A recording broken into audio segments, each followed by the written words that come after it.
ഓം നമ ശിവായ. എല്ലാവർക്കും ആത്മപ്രണാമം. ഉപാസനാ രഹസ്യങ്ങൾ എന്ന പോഡ്കാസ്റ്റിൽ നമ്മൾ അവസാനം ചർച്ച ചെയ്തത് ഒരു ഉപാസകൻ അവൻ്റെ ഉപാസനാ ജീവിതത്തിൻ്റെ വിജയത്തിന് അവൻ പുലർത്തേണ്ടതായിട്ടുള്ള കൃത്യനിഷ്ഠയെക്കുറിച്ച്, സമയനിഷ്ഠയെക്കുറിച്ച്, ദിനചര്യയെക്കുറിച്ച്, പ്രധാനമായും ബ്രാഹ്മമുഹൂർത്തത്തിലെ വെളുപ്പിനെയുള്ള ഉപാസനയുടെ പ്രാധാന്യത്തെക്കുറിച്ചിട്ടായിരുന്നു. അതുപോലെ തന്നെ ഉപാസകർക്ക് പലപ്പോഴും സംഭവിക്കുന്ന ചില തെറ്റായ പ്രവണതകൾ, അതാണ് ഈ ഒരു പോഡ്കാസ്റ്റിൽ നമ്മൾ ചർച്ച ചെയ്യുന്നത്. നമ്മുടെ ജീവിതത്തിൽ ഒരു ഗുരുവിൽ നിന്ന്, ഒരു ആചാര്യനിൽ നിന്ന്, ഒരു പരമ്പരയിൽ നിന്ന് നമുക്കിഷ്ടമുള്ള ഏതെങ്കിലും മാർഗത്തിലുള്ള ഉപാസനാക്രമം, അത് യോഗ ഉപാസനകളാകാം. യോഗ ഉപാസനകൾ എന്ന് നമ്മൾ പറയുമ്പോൾ അഷ്ടാംഗ യോഗമാർഗത്തിൽ മഹർഷി പതഞ്ജലി മുന്നോട്ട് വെച്ച ഉപാസനാക്രമങ്ങൾ, യമ, നിയമ, ആസന, പ്രാണായാമ, പ്രത്യാഹാര, ധാരണ, ധ്യാന, സമാധി, 8 പാദങ്ങളോടുകൂടിയ 8 അംഗങ്ങളോടുകൂടിയ അഷ്ടാംഗ യോഗമാർഗ ഉപാസനകളാകാം. ഇല്ലെങ്കിൽ തന്നെ യോഗശാസ്ത്രത്തിലെ വ്യത്യസ്തമായിട്ടുള്ള ഉപാസനാക്രമങ്ങളുണ്ട്. ചില പ്രാണായാമങ്ങളെ അടിസ്ഥാനപ്പെടുത്തിക്കൊണ്ടിട്ടുള്ള ഉപാസനാക്രമങ്ങളുണ്ട്. അതിലൂടെ സഞ്ചരിക്കുന്നവരെ പ്രാണായാമ യോഗികൾ എന്നാണ് പൗരാണികരായിരിക്കുന്ന ഋഷികൾ പറയുക. ഉപാസനാക്രമത്തിലെ പ്രാണായാമത്തിന് വളരെയധികം പ്രാധാന്യം കൊടുക്കുകയും പ്രാണായാമം നിത്യ ഉപാസനയാക്കി മാറ്റുകയും ചെയ്യുന്നു. പ്രാണായാമം എന്ന് പറയുമ്പോൾ പ്രാണനെ അറിയുന്ന വിദ്യ, പ്രാണനെ നീട്ടുന്ന വിദ്യ, പ്രാണനെ നിയന്ത്രിക്കുന്ന വിദ്യ എന്നൊക്കെയുണ്ട്. പ്രാണൻ എന്ന് പറഞ്ഞാൽ നമ്മുടെ ഉള്ളിൽ കുടികൊള്ളുന്ന ദൈവീകമായ ചൈതന്യമാണ്. ശ്വാസം എന്ന് പറയുന്നത് ആഹാരം പോലെ, ജലം പോലെ ഈ ബാഹ്യ ശരീരത്തിൻ്റെ, ഈ ഭൗതിക ശരീരത്തിൻ്റെ ആരോഗ്യത്തിന് ആവശ്യമായ ഒരു ഘടകമാണ്. എന്നാൽ പ്രാണൻ എന്ന് പറയുന്നത് സൂക്ഷ്മമായ ശക്തിയാണ്, ദൈവീകമായ ശക്തിയാണ്. ശ്വാസോച്ഛ്വാസ പ്രവർത്തനം നമ്മൾ നടത്തുന്നത്, ഇപ്പോൾ നമ്മുടെ തലച്ചോറിൽ നിന്ന് പുറപ്പെടുന്ന അനേകം നാഡികളിൽ ഒരു 10ാമത്തെ നാഡിയുണ്ട്, വേക്കസ്. ആ നാഡി നമ്മളുടെ ഉരസിൻ്റെ ഭാഗത്ത്, നെഞ്ചിൻ്റെ ഭാഗത്ത് ചെലുത്തുന്ന സ്വാധീനം കൊണ്ടിട്ടാണ് ശ്വാസകോശം വികസിക്കുകയും ചുരുങ്ങുകയും ചെയ്യുന്നത്. നമ്മൾ ഉറക്കത്തിലാണെങ്കിലും ഉണർവിലാണെങ്കിലും ഒക്കെ നമ്മൾ ശ്വാസോച്ഛ്വാസ പ്രവർത്തനം നടക്കുന്നുണ്ട്. അത് അനൈച്ഛികമായ ഒരു പ്രവർത്തനമാണ്. അപ്പോൾ ഇതിനെ കൺട്രോൾ ചെയ്യുന്നത് വാഗസ് നാഡിയാണ്. ഈ നാഡിയെ കൺട്രോൾ ചെയ്യുന്നത് സൂക്ഷ്മശക്തിയായിരിക്കുന്ന പ്രാണനാണ്. അനുനിമിഷം മനുഷ്യ ശരീരത്തിൽ നടക്കുന്ന കോടാനുകോടി ജൈവ രാസ പ്രവർത്തനങ്ങളെ നിയന്ത്രിക്കുന്ന, നയിക്കുന്ന, ഏകോപിപ്പിക്കുന്ന ദൈവീക ശക്തിയാണ് പ്രാണൻ എന്ന് പറയുന്നത്. നമ്മളെ പ്രാണനം ചെയ്യിപ്പിക്കുന്നത്, നമ്മളെ നിലനിർത്തുന്നത്, നമ്മളെ ജീവിപ്പിക്കുന്നത്, നമ്മളുടെ ഹൃദയം പ്രവർത്തിപ്പിക്കുന്നത്, വൃക്കകളെ പ്രവർത്തിപ്പിക്കുന്നത്, കരളിനെ പ്രവർത്തിപ്പിക്കുന്നത്, കണ്ണിന് കാഴ്ച നൽകുന്നത്, ചെവിക്ക് കേൾവി നൽകുന്നത്, കൈകാലുകൾ ചലിപ്പിക്കുന്നതിനാവശ്യമായ ഊർജ്ജത്തെ പ്രദാനം ചെയ്യുന്നത് യഥാർത്ഥത്തിൽ പ്രാണൻ എന്ന ഡിവൈൻ എനർജിയാണ്. പ്രാണൻ നമ്മുടെ ഉള്ളിൽ ഉള്ളത് കൊണ്ടിട്ടാണ് ശ്വാസോച്ഛ്വാസ പ്രവർത്തനം ചെയ്യാനുള്ള ശേഷി ശ്വാസകോശത്തിന് ലഭിക്കുന്നതെന്നറിയുക. അപ്പോൾ പ്രാണൻ ദൈവീകമായ ശക്തിവിശേഷമാണ്. 5 പ്രധാന പ്രാണനുകളും 5 ഉപപ്രാണനുകളെയും പറ്റി പറയുന്നുണ്ട്. ഒരു ഓഫീസിൽ, ഉദാഹരണം പറഞ്ഞാൽ ഒരു ഓഫീസിൽ, ഉദാഹരണത്തിനൊരു ബാങ്കിൽ ഒരു ബാങ്ക് മാനേജർ ഉണ്ടാകും, ഒരു അസിസ്റ്റൻറ്റ് മാനേജർ ഉണ്ടാകും, ഒരു ക്ലർക്ക് ഉണ്ടാകും, ഒരു ക്യാഷ്യർ ഉണ്ടാകും, ഒരു സെക്യൂരിറ്റി ഉണ്ടാകും. ഇങ്ങനെ ധാരാളം ജീവനക്കാർ ആ ബാങ്കിൻ്റെ സുഗമമായ നടത്തിപ്പിനുണ്ടാകും. ഇവരെല്ലാവരും ഒന്നിച്ചു ചേർന്ന് ഒരേ മനസ്സോടെ ഒരേ രീതിയിൽ ശരിയായി പ്രവർത്തിക്കുമ്പോഴാണ് ബാങ്കിൻ്റെ പ്രവർത്തനങ്ങൾ താളാത്മകമാകുന്നത്, അല്ലേ, യഥാക്രമം നടക്കുന്നത്. സെക്യൂരിറ്റി തൻ്റെ ജോലിയിൽ വീഴ്ച വരുത്തിയാൽ ബാങ്കിൽ മോഷണം നടക്കാം. ക്യാഷ്യർ കൃത്യമായ സമയത്ത് ക്യാഷ് കാര്യങ്ങൾ കണക്കുകൂട്ടി വയ്ക്കാതെ കൊടുത്താൽ ആ വിഷയത്തിൽ അയാൾക്ക് പ്രശ്നങ്ങളുണ്ടാകാം. മാനേജർ ശരിയായ രീതിയിൽ ബാങ്കിൻ്റെ ദൈനംദിന പ്രവർത്തനങ്ങൾ നോക്കിയില്ലെങ്കിൽ അതിൻ്റെ താളം തെറ്റാം. അപ്പോൾ ഒരു ബാങ്കിൻ്റെ സുഗമമായ നടത്തിപ്പിന് മാനേജരും ക്യാഷ്യറും ക്ലർക്കും സെക്യൂരിറ്റിയും ഒക്കെ ഒരേ മനസ്സോടെ പ്രവർത്തിക്കുന്നത് പോലെ ഈ മനുഷ്യ ശരീരത്തിൻ്റെ വ്യത്യസ്തങ്ങളായ പ്രവർത്തനങ്ങൾ, അതാണ് നമ്മൾ പറയുന്നത്, നമ്മളുടെ ഹൃദയമിടിക്കുന്നത്, തലച്ചോറ് പ്രവർത്തിക്കുന്നത്, ശ്വാസോച്ഛ്വാസ പ്രവർത്തനം നടക്കുന്നത്, കരളിൻ്റെ പ്രവർത്തനം, വൃക്കകളുടെ പ്രവർത്തനം, നമ്മളുടെ എല്ലിലെ മജ്ജയിൽ നിന്ന് രക്തം രൂപപ്പെടുന്നതായിരിക്കുന്ന പ്രവർത്തനം, അങ്ങനെ അനേകം പ്രവർത്തനങ്ങളുണ്ട്. മനുഷ്യ ശരീരത്തിൻ്റെ 90% പ്രവർത്തനങ്ങളും നമ്മളുടെ കൺട്രോളിലല്ല. 10% പ്രവർത്തനങ്ങൾ, കൈയനക്കുക, കാലനക്കുക, കണ്ണടയ്ക്കുക, വേണമെങ്കിൽ തുറക്കുക, ഇങ്ങനെയുള്ള കാര്യങ്ങളൊക്കെ നമുക്ക് ഐച്ഛികമായി ചെയ്യാൻ കഴിയും, അല്ലേ. ആന്തരികമായി നമ്മളുടെ വളരെ വലിയൊരു അവയവ ഘടനയുണ്ട്, ഒരു നാഡീ സംവിധാനമുണ്ട്. ഇതിനെയൊക്കെ പ്രവർത്തിപ്പിക്കുന്ന മഹത്തായ ഒരു എനർജി, ഒരു ശക്തിവിശേഷമുണ്ട്. ഈ ശക്തിവിശേഷത്തെ, നമ്മളെ ജീവിപ്പിക്കുന്ന ഈ ഒരു ശക്തിവിശേഷത്തെ പ്രാണൻ എന്ന് പറയുന്നു. അപ്പോൾ പ്രാണൻ്റെ പ്രവർത്തനം കൊണ്ടിട്ടാണ് മനുഷ്യ ശരീരം നന്നായി നടക്കുക. ബാങ്കിൽ വ്യത്യസ്തമായ ജോലികൾ ചെയ്യുന്നവർക്ക് വ്യത്യസ്തമായ പേരുകൾ കൊടുത്തിട്ടുള്ളത് പോലെ, മാനേജർ, ക്ലർക്ക്, സെക്യൂരിറ്റി, ക്യാഷർ എന്ന് പേര് കൊടുത്തിട്ടുള്ളത് പോലെ മനുഷ്യ ശരീരത്തിൻ്റെ ഉള്ളിൽ നടക്കുന്ന ഈ കോടാനുകൂടി ജൈവരാസ പ്രവർത്തനങ്ങളെ നിയന്ത്രിക്കുന്ന, നയിക്കുന്ന, ഏകോപിപ്പിക്കുന്ന ഈ ശക്തിയെ പ്രാണൻ എന്ന് പൊതുവെ പറയും. പ്രാണൻ, അപാനൻ, സമാനൻ, ഉദാനൻ, വ്യാനൻ, നാഗൻ, കൃകലൻ, കൂർമൻ, ദേവദത്തൻ, ധനഞ്ജയൻ എന്നീ 10 പേരുകളിലാണ് ഈ പ്രാണശക്തി പ്രവർത്തിക്കുന്നത്. നമ്മുടെ കണ്ണിമ വെട്ടുന്നതിന് പിന്നിലൊരു പ്രാണനുണ്ട്. നമ്മുടെ ഹൃദയത്തെ പ്രവർത്തിപ്പിക്കുന്നതിന് പിന്നിലൊരു പ്രാണശക്തിയുണ്ട്. നാം കഴിക്കുന്ന ആഹാരത്തെ ദഹിപ്പിക്കുന്നതിന് പിന്നിൽ പ്രാണൻ്റെ ഒരു ശക്തിവിശേഷമുണ്ട്. അപ്പോൾ മനുഷ്യ ശരീരത്തിൽ ഈ പ്രവർത്തനങ്ങളെല്ലാം നിയന്ത്രിക്കുന്ന ഈ ഡിവൈൻ പവറാണ് പ്രാണൻ എന്ന് നമ്മൾ പറയുന്നത്. ആ പ്രാണനെ അറിയുന്ന വിദ്യ ഏതോ അതാണ് പ്രാണായാമം എന്ന് പറഞ്ഞാൽ. പ്രാണനെ അറിഞ്ഞ് അതിന് പിന്നിലെ ദൈവിക ചൈതന്യത്തെ അറിഞ്ഞ് ആ ദൈവിക ചൈതന്യവുമായിട്ട് ഒന്നു ചേരുന്ന വിദ്യയുണ്ട്. അതാണ് പ്രാണായാമ വിദ്യകൾ. അനേകം പ്രാണായാമങ്ങളുണ്ട്. നാഡീശുദ്ധി, അനുലോം വിലോം, പൂരകരേചകം, കപാലഭാതി, സക്രിയ, ഭസ്ത്രിക, ഉജ്ജായി, ശീതളി, സീത്കാരി, ഭ്രാമരി, സൂര്യഭേദി, ചന്ദ്രഭേദി, ഷഡ്ചക്രഭേദന പ്രാണായാമങ്ങൾ, ക്രിയ കുണ്ഡലിനി യോഗ പ്രാണായാമങ്ങൾ, താന്ത്രിക പ്രാണായാമങ്ങൾ. അങ്ങനെ പ്രാണായാമ ശാസ്ത്രം എന്ന് പറയുന്നത് വളരെ വിപുലമായ ഒരു ശാസ്ത്രമാണ്. അങ്ങനെ പ്രാണായാമം മാത്രം ചെയ്തുകൊണ്ട് ആത്മസാക്ഷാത്കാരം നേടുന്ന അനേകം യോഗികളുണ്ട്. അവരെ പ്രാണായാമ യോഗികൾ എന്നാണ് പറയുക. അതുപോലെ തന്നെ ആത്മസാധനാ വിദ്യയിലെ യോഗമാർഗത്തിലെ ജപം, യോഗത്തിലും തന്ത്രത്തിലും ജപം ഒരേപോലെയുണ്ട്. ഏതെങ്കിലും ഒരു മന്ത്രം, ഏതെങ്കിലും നമ്മുടെ ഇഷ്ടമൂർത്തിയുടെ മന്ത്രം ഒരു ഗുരുവിൽ നിന്ന്, ഒരു ആചാര്യരിൽ നിന്ന്, പരമ്പരയിൽ നിന്ന് യഥാവിധി മന്ത്രോപദേശം നേടി അല്ലെങ്കിൽ മന്ത്രദീക്ഷ നേടി നമ്മൾ ജപിക്കുന്നത് ആ ഒരു മേഖലയിലെ വിജയത്തിന് അനിവാര്യമാണ്. നമുക്കിഷ്ട ദേവത ശിവനാകാം, വിഷ്ണുവാകാം, ദേവിയാവാം, ഗണപതിയാകാം, സുബ്രഹ്മണ്യനാവാം, സൂര്യനാവാം, മറ്റു ദേവതകൾ ആരുമാവാം. അങ്ങനെ മന്ത്രം ചാൻറ്റ് ചെയ്തുകൊണ്ട് മാലയിലോ അല്ലെങ്കിൽ ഇത്ര ആവർത്തി ഒരു ദിവസം ചാൻറ്റ് ചെയ്തുകൊണ്ട് മന്ത്രജപത്തിലൂടെ ആത്മസാക്ഷാത്കാരം നേടുന്നവരുണ്ട്. ഇവരെ ജപയോഗികൾ എന്നാണ് വിളിക്കുക.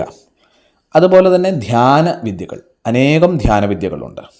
ഇപ്പോൾ ജ്യോതിർധ്യാന വിദ്യ, ജ്യോതിസിനെ, പ്രകാശത്തെ ധ്യാനിച്ചുകൊണ്ട് ആത്മസാക്ഷാത്കാരം നേടുന്ന വിദ്യ. അതിലെ ത്രാടകയോഗം, ദീപത്രാടകം, അഗ്നിത്രാടകം, ജലത്രാടകം, ബിന്ദുത്രാടകം, അങ്ങനെ വിവിധ തരത്തിലുള്ള ത്രാടക വിദ്യകളുണ്ട്. കണ്ണിൻ്റെ നോട്ടം അതിനെ പോയിൻ്റൈസ് ചെയ്തുകൊണ്ട് അതിലൂടെ ധ്യാനത്തിലേക്ക് പോകുന്ന വിദ്യകൾ.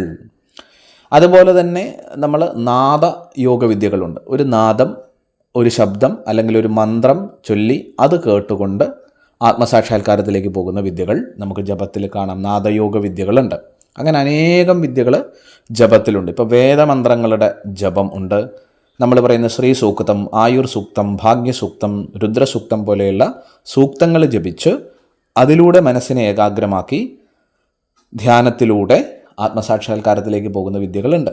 അങ്ങനെ ജപവും ധ്യാനവും പരസ്പരം കണക്ട് ചെയ്തിട്ടാണ് നമ്മൾ പറയുക. ജപധ്യാനാദികളെന്ന് പറയും. ശരിക്കും ജപത്തിലൂടെ മനസ്സ് ഏകാഗ്രമാക്കിയാൽ മാത്രമേ നമുക്ക് ധ്യാനത്തിലൂടെ പോകാൻ സാധിക്കൂ.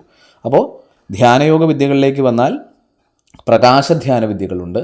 നാദം, ശബ്ദം ശ്രവിച്ചുകൊണ്ടിട്ടുള്ള വിവിധ തരത്തിലുള്ള ധ്യാനവിദ്യകളുണ്ട്. ഇനി ശ്വാസധ്യാന വിദ്യകളുണ്ട്. ഇപ്പോൾ വിപശ്യന മെഡിറ്റേഷൻ, ആനാപാന സതി മെഡിറ്റേഷൻ, അല്ലെങ്കിൽ സോഹം മെഡിറ്റേഷൻ, ഹംസ മെഡിറ്റേഷൻ, ശിവോഹം മെഡിറ്റേഷൻ, പഞ്ചാക്ഷരി മെഡിറ്റേഷൻ, അങ്ങനെ വിവിധ തരത്തിലുള്ള ശ്വാസധ്യാന വിദ്യകൾ, ശ്വാസത്തിൽ മന്ത്രം ലയിപ്പിച്ചുകൊണ്ട് ചെയ്യുന്ന വിവിധ തരത്തിലുള്ള ശ്വാസധ്യാന വിദ്യകളും നമുക്ക് കാണാം. അതായത് നമ്മളുടെ 5 ഇന്ദ്രിയങ്ങളുമായി ബന്ധപ്പെട്ടിട്ടുള്ള ധ്യാനങ്ങളെ പൊതുവെ പറയാറുണ്ട്. കണ്ണിൻ്റെ കാഴ്ച ജ്യോതിർധ്യാന വിദ്യ, ചെവിയുടെ കേൾവി നാദധ്യാന വിദ്യ, അതേപോലെ നമ്മൾ ഈ പറയുന്ന മൂക്കിലൂടെയുള്ള ശ്വാസോച്ഛ്വാസം നമ്മൾ പറയുന്ന ശ്വാസധ്യാന വിദ്യകൾ.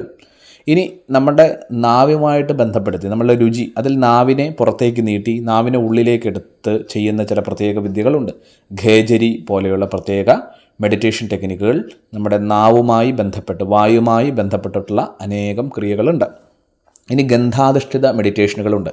ടിബറ്റൻ സന്യാസിമാർക്കിടയിൽ ഇത്തരത്തിലുള്ള മെഡിറ്റേഷനുകൾ വളരെ വിപുലമായി നമുക്ക് കാണാം. ഏതെങ്കിലും പ്രത്യേകമായൊരു ഗന്ധം, വിശിഷ്ടമായ ചന്ദനത്തിരി അല്ലെങ്കിൽ കർപ്പൂരം, അങ്ങനെയുള്ള ഗന്ധങ്ങൾ ഒരു മുറിയിൽ പരത്തുകയും അത് കത്തിച്ചു വയ്ക്കുകയും ആ ഗന്ധത്തെ അറിഞ്ഞുകൊണ്ട് അതിലേക്ക് മാത്രം ശ്രദ്ധിച്ച് ഗന്ധാധിഷ്ഠിത ക്രിയയിലൂടെ ഈശ്വരൻ്റെ തലവുമായി ബന്ധപ്പെടുന്ന ഗന്ധാധിഷ്ഠിത വിദ്യകൾ നമുക്ക് കാണാം. സ്പർശാധിഷ്ഠിത ധ്യാനവിദ്യകളുണ്ട്. അതായത് ഒരു ഗോളക ധ്യാനവിദ്യ പോലെയുള്ള മെത്തേഡുകൾ, തണുത്ത ഒരു ഗോളം അല്ലെങ്കിൽ ഒരു പ്രത്യേക ഒരു മെറ്റൽ കൊണ്ട് നിർമ്മിച്ചിട്ടുള്ള ഗോളത്തെ സ്പർശിച്ചുകൊണ്ട് ആ സ്പർശനത്തെ അറിഞ്ഞ് മനസ്സിനെ ഏകാഗ്രമാക്കി ധ്യാനത്തിലേക്ക് പോകുന്ന വിദ്യകളുണ്ട്. ചിന്താമണി മെഡിറ്റേഷൻ എന്നൊക്കെ വിളിക്കുന്ന പ്രത്യേക മെഡിറ്റേഷനുകൾ ഈ വിഭാഗത്തിലാണെന്ന് നമുക്ക് കാണാം. തന്ത്രയോഗത്തിൽ ഇത്തരം വിവിധ യന്ത്രങ്ങളെ സ്പർശിച്ചുകൊണ്ട് ചെയ്യുന്ന പ്രത്യേക ക്രിയകളും സ്പർശാധിഷ്ഠിത ധ്യാനവിദ്യകളുടെ ഭാഗമാണ്. അപ്പോൾ നമ്മൾ പറഞ്ഞത് യോഗശാസ്ത്രത്തിലൂടെ ആത്മസാക്ഷാത്കാരം നേടുന്ന പല മെത്തേഡുകൾ, പല യോഗിമാരുണ്ട്. അതിൽ പ്രാണായാമത്തിലൂടെ പോകുന്നവരെ പ്രാണായാമയോഗികൾ, ജപത്തിലൂടെ പോകുന്നവരെ ജപയോഗികൾ, ധ്യാനത്തിലൂടെ പോകുന്നവരെ ധ്യാനയോഗികൾ എന്ന് വിളിക്കും. പിന്നെ പ്രാർത്ഥനാദി ക്രിയകളുണ്ട്. അതായത് പ്രാർത്ഥനാ മന്ത്രങ്ങൾ, നാം നേരത്തെ പറഞ്ഞ വേദസൂക്ത മന്ത്രങ്ങൾ, അതുപോലെ തന്നെ ലളിതാ സഹസ്രനാമം, വിഷ്ണു സഹസ്രനാമം പോലെയുള്ള സ്തോത്ര മന്ത്രങ്ങൾ, ചില കീർത്തനങ്ങൾ, നാമങ്ങൾ, ഇത് ജപിച്ചുകൊണ്ട് ശരിക്കും ഭക്തിയോഗം എന്ന് പറയുന്നത് ഇതുമായിട്ട് ബന്ധപ്പെട്ടിട്ടാണ്. പ്രാർത്ഥനയുടെ തന്നെ അത്യുന്നതമായ പരാപശ്യന്തി, മധ്യമ, അങ്ങനെയുള്ള വേറെ മെത്തേഡുകളും ഉപയോഗിച്ച് പ്രാർത്ഥന എന്ന ക്രിയയിലൂടെ ആത്മസാക്ഷാത്കാരത്തിലേക്ക് പോകുന്നവരുണ്ട്. എന്നാൽ നമ്മൾ ക്രിയാകുണ്ഡലിനി യോഗം, ശിവരാജയോഗം, ശിവതന്ത്രയോഗം, വശിയോഗം അല്ലെങ്കിൽ സ്വരയോഗം, ശരയോഗം പോലെയുള്ള വിദ്യകളിലൊക്കെ തന്നെ കേവലം ഒറ്റ വിദ്യയല്ല ഉള്ളത്, അനേകം വിദ്യകൾ കാണാം. പ്രാണായാമങ്ങളും മന്ത്രജപങ്ങളും ധ്യാന പരിശീലനങ്ങളും പ്രാർത്ഥനാക്രിയകളും സങ്കല്പക്രിയകളും ഇതെല്ലാം കൂടി ചേർത്ത് വളരെ ശാസ്ത്രീയമായി വളരെ ശക്തിമത്തായി വികസിപ്പിച്ചെടുത്ത വിദ്യകളുണ്ട്. ഇതിലൂടെയും നമുക്ക് ആത്മസാക്ഷാത്കാരത്തിലേക്ക് പോകാം.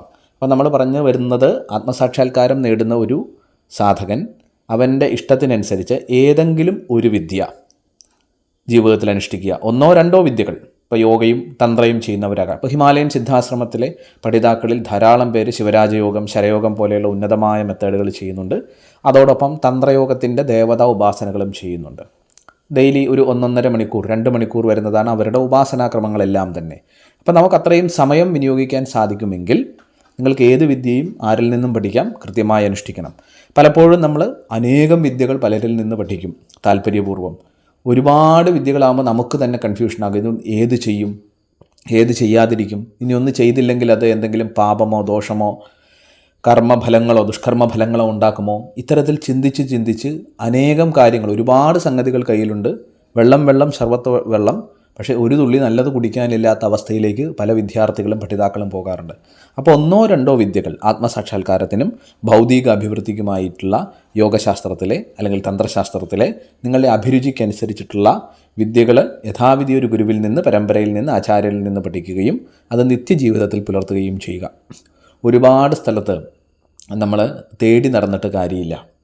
ഒരുപാട് വിദ്യകൾ സ്വായത്തമാക്കിയിട്ടും കാര്യമില്ല. ചെയ്യാൻ സമയം വേണം. ഇപ്പം നിങ്ങൾക്ക് ചെയ്യാൻ സമയമുണ്ട്, നിങ്ങൾ ഇതിനു വേണ്ടി ഡെഡിക്കേറ്റഡ് ആയിട്ടുള്ള ഒരു ആളാണ്, നിങ്ങൾക്ക് പ്രത്യേകിച്ച് ജോലിയില്ല, കുടുംബമില്ല, മറ്റു ബാധ്യതകളില്ല, ഒരു സന്യാസിയെ പോലെയുള്ള ഒരാളാണെങ്കിൽ നിങ്ങൾക്ക് ഈ വിദ്യകളെല്ലാം പഠിക്കാനും നിങ്ങളുടെ മണിക്കൂറുകൾ കൃത്യമായി നിങ്ങൾക്ക് ഉപാസനയ്ക്ക് വിനിയോഗിക്കാനും കഴിയും. പക്ഷേ നമ്മളെപ്പോലെ ഗൃഹസ്ഥാശ്രമികളായിട്ടുള്ളവർക്ക് വീടും ജോലിയും കുടുംബവും പഠനവും ഇതൊക്കെയുള്ള ഒരാൾക്കാർക്ക് ഒരു 8 മണിക്കൂറുള്ള എല്ലാ ഉപാസനകളും ചെയ്യാൻ സാധ്യമല്ല. 1.5-2 മണിക്കൂർ 3 മണിക്കൂറൊക്കെയാണ് പലർക്കും വിനിയോഗിക്കാൻ സാധിക്കുക. അതുകൊണ്ട് എപ്പോഴും ഒരു ഉപാസകൻ ഉപാസന രഹസ്യങ്ങളിൽ മനസ്സിലാക്കേണ്ട ഏറ്റവും സുപ്രധാനമായ ഒരു കാര്യമാണ്, ഒന്നോ രണ്ടോ വിദ്യകൾ യഥാവിധി ശരിയായ ഒരു പരമ്പരയിൽ നിന്ന് സ്വീകരിക്കുകയും അത് കൃത്യനിഷ്ഠയോടെ ദിനചര്യയോടെ ആഴത്തിൽ അറിഞ്ഞ് ശ്രദ്ധ, ഭക്തി, വിശ്വാസ സമർപ്പണം നിത്യജീവിതത്തിൽ നമ്മൾ അനുഷ്ഠിക്കുകയും വേണം.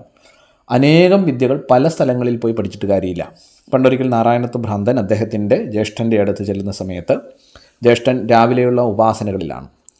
അപ്പോൾ അദ്ദേഹത്തിൻ്റെ ഒരു ഭൃത്യൻ വന്ന് പറഞ്ഞു, ഇപ്പോൾ അദ്ദേഹം കാളിയെ ഉപാസിക്കുന്നു.